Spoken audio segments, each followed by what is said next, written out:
Sometime during the night of August 16th, 1952, the small town of Ashley, Kansas, ceased to exist. At 3:28 a.m. on August 17th, 1952, a magnitude 7.9 earthquake was measured by the United States Geological Survey. The earthquake itself was felt throughout the state and most of the Midwest. The epicenter was determined to be directly under Ashley, Kansas. When state law enforcement arrived at what should have been the outskirts of the farming community, they found a smoldering, burning fissure in the earth, measuring 1,000 yards in length and approximately 500 yards in width. The depth of the fissure was never determined. After 12 days, the statewide and local search for the missing 679 residents was called off by the Kansas state government at 9:15 p.m. on the night of August 29th, 1952. All 679 residents were assumed to be dead. At 2:27 a.m. on August 30th, 1952, another earthquake was measured, magnitude 7.5. The epicenter was situated under what used to be the location of Ashley, Kansas. When law enforcement once again investigated at 5:32 a.m., they reported that the fissure in the earth had closed. In the 8 days leading up to the disappearance of the town and its residents, bizarre and unexplainable events were reported by dozens of residents in Ashley, Kansas, and law enforcement from the surrounding area. On the evening of August 8th, 1952, at 7:13 p.m., a resident by the name of Gabriel Jonathan reported a strange sight in the sky above Ashley.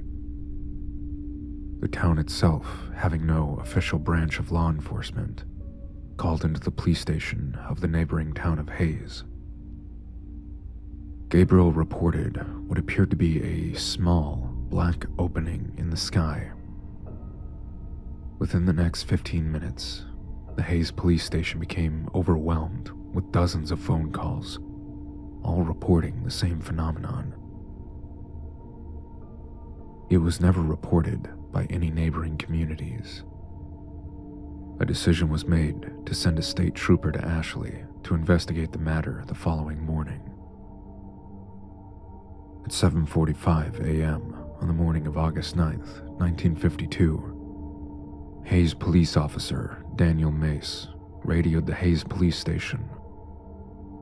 He reported that, despite following the one-way road leading into Ashley, he had become lost.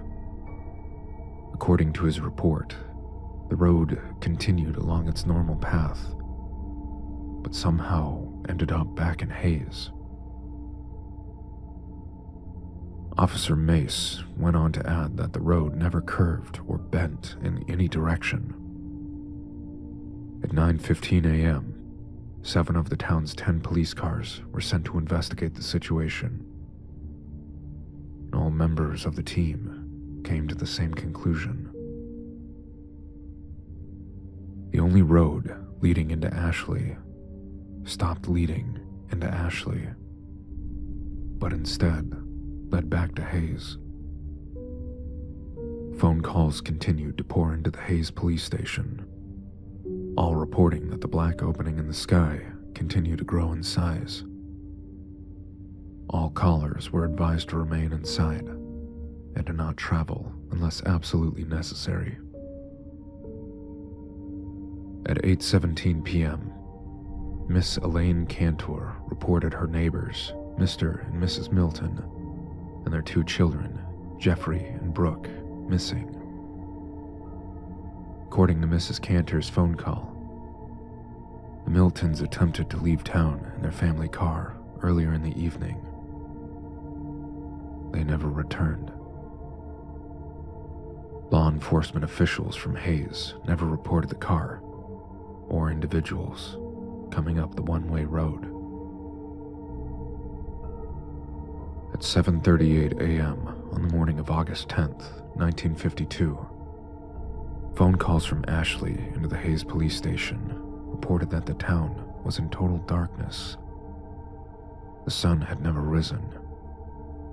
At 10:15 a.m., at the request of Hayes law enforcement, a helicopter from Topeka, Kansas, flew over the region in which Ashley, Kansas stood. Town was never observed from air. At 12:43 p.m. on the afternoon of August 11th, 1952, Miss Phoebe Danielski called into the Hayes police station.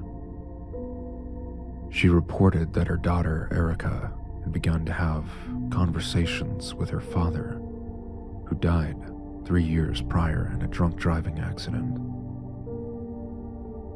To add to her concern, Miss Danielski reported that Erica was attempting to go outside into the dark to join them.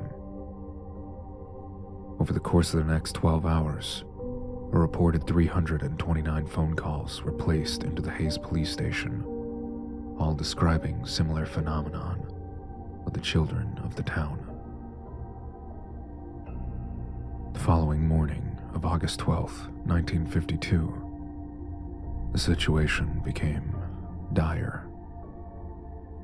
During the middle of the night, all 217 children in the town of Ashley, Kansas, disappeared. A reported 421 phone calls were placed into the Hayes Police Department. Hayes law enforcement could only instruct people to remain inside and to avoid any and all attempts at finding the missing children. At 5:19 p.m. on the evening of August 13th, 1952, Ashley elderly man Scott Luntz reported a growing, distant fire to the south. According to his description, the fire seemed to turn the distant black into bright red and orange.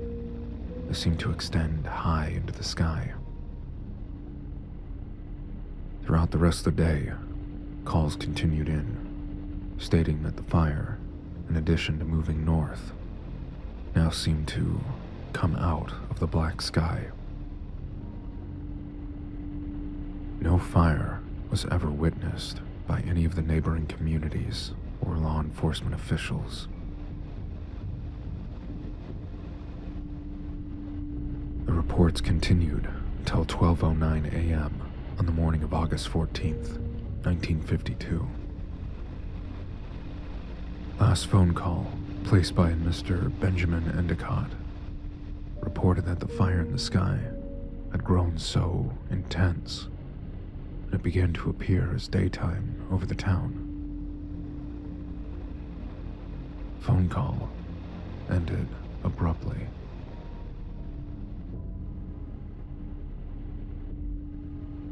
Yeah, I'm telling them. Just hold on, wait. Yeah, I see something. It's to the south. I don't know, it looks like... Next phone call wouldn't be placed until the following evening.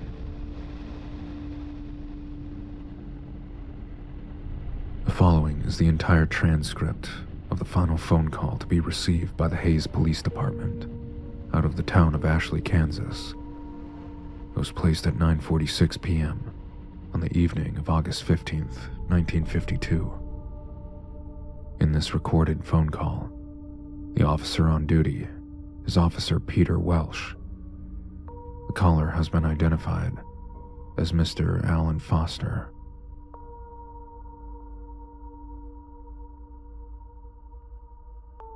Hayes Police Department. Hello? Yes, hello? Sir, who am I speaking with? My name is Alan Foster. What's happening? Please, you have to send someone. Sir, I'm going to need you to calm down. Last night they came back. Listen, I'm going to need you to calm down and speak clearly. What happened? Who came back? Listen, they came back. Last night, all of them. Everyone. Everyone came back. What do you mean, everyone? They all came in the fire. My son. I saw my son last night. He was walking. He was just walking down the street like nothing happened. He was burned. Good Lord, he was burned. He died last year. I raised him since he was a baby. His mom died during birth. It was just me and him. I told him to watch for cars when he rode his bike, but he never wanted to listen. Sir, what you're saying isn't making any sense. You said everyone came back? Are you even listening to me? Everyone! Everyone came back! Everyone who died or went missing, they're back! And they're looking for us! I could hear him.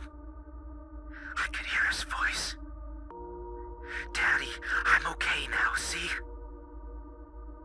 He's trying to find me. Talk to me. Is everything all right? Are you okay? I'm hiding, just like everyone else. We saw them coming through the fields, and some people opened their doors for them. I could hear them, the screaming. I don't know what happened, but their houses caught fire and they caved in. I have my curtains drawn. I'm hiding in the closet right now. Sir?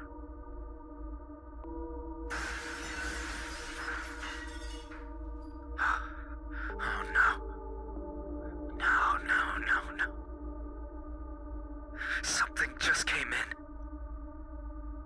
Okay, listen. Stay as quiet as you can. Don't make a sound. He's inside. Stay absolutely still. Don't leave. I found you.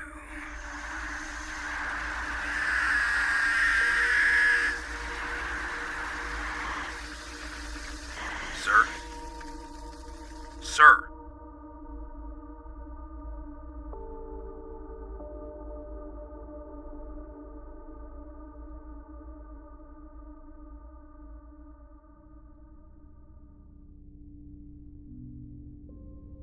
The following morning, at 6:55 a.m., law enforcement officials of the Hays Police Department arrived at the location of Ashley, Kansas.